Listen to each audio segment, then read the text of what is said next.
में आपको पढ़ने की जरूरत नहीं है, मैं पढ़ दूंगी आपके लिए। और उसमें लिखा है, हमको उसमें उसके लहू के द्वारा छुटकारा अर्थात अपराधों की क्षमा उसके उस अनुग्रह के धन के अनुसार मिला है। हालेलुया।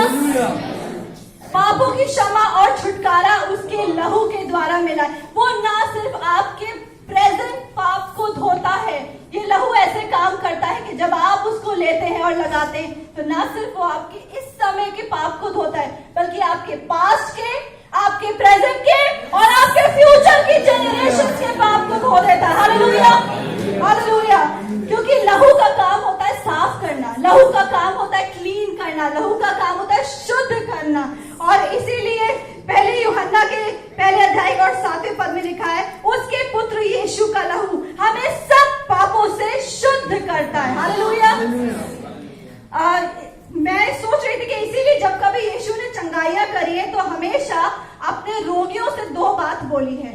पहली बात, जा तेरे अपराध क्षमा हुए। उसने कभी रोगियों से ये नहीं कहा जाओ तुम ठीक हो गए, ला मैं तुम्हें ठीक कर दूं। उसने हमेशा ये कहा, जा तेरे अपराध क्षमा हुए। यीशु मसीह क्यों कहता है तेरे अपराध क्षमा हुए?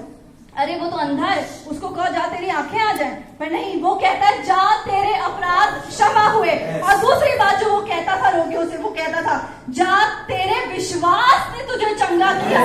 विश्वास उस लहू पे जो चंगाई देता है। हालेलुया। यस।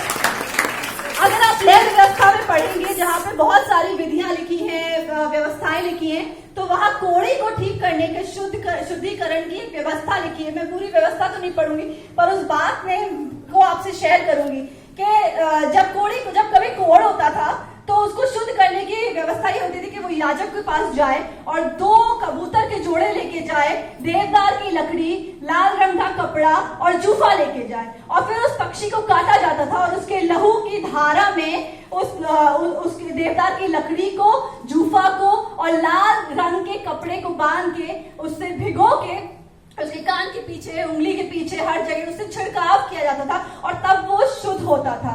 और मैं आपको बताऊं कि ये जो 2 पक्षी के जोड़े हैं, ये यीशु मसीह को दिखाते हैं। वो स्पॉटलेस और ब्लेमलेस जो पक्षी थे वो यीशु मसीह को दिखाते हैं। जो देवदार की लकड़ी है वो उसके क्रूस को दिखाती है।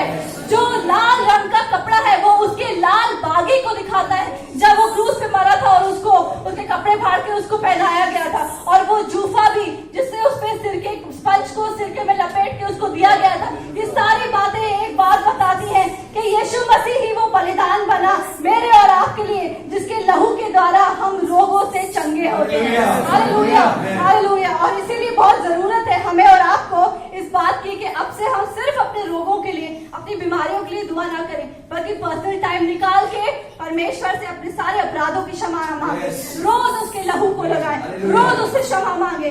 शायद इसी वजह से आपके पाप क्षमा होंगे और आपको अपनी बीमारियों से भी छुटकारा मिलेगा।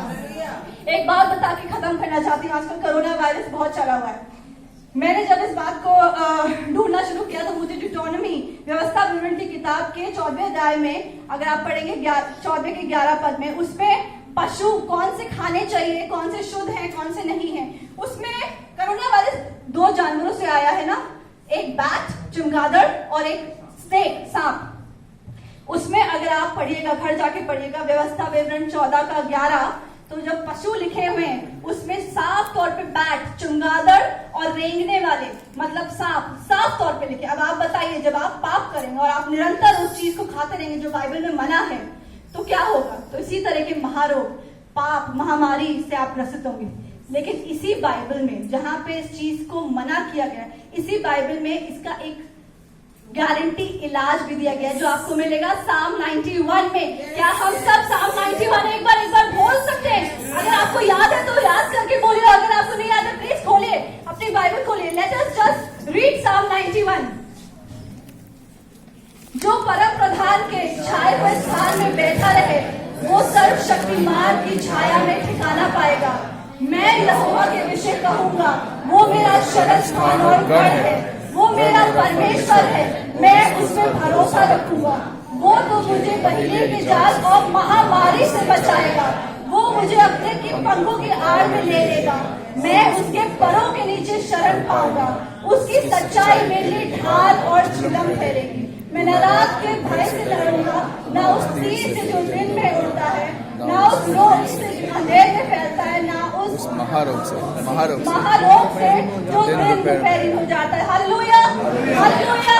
न उस महारोग, न उस मरी, न उस किसी रोग से हमें और आपको कोई खतरा है, क्योंकि हमने यीशु मसीह के लहू को पहन लिया है। हालेलुया। या एक बार फिर जोरदार ताली बजा दीजिए यीशु के लहू के लिए, उसकी लहू के लिए।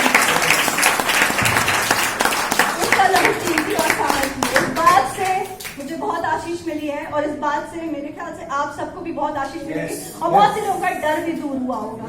अगर हम यीशु मसीह को और उसके शरण स्थान में, जो कि उसका चर्च है, उसमें अपने आप को बनाए रखेंगे, उसके पंखों की आड़ में अपने आप को बनाए रखेंगे, रोज उसके लहू को लगाएंगे, अपने घर की दीवटों पे लगाएंगे, अपने घर की दीवारों पे लगाएंगे, अपने लोगों पे लगाएंगे, तो ये महारोग, कुछ भी बीमारी आएगी वो हमें छू नहीं।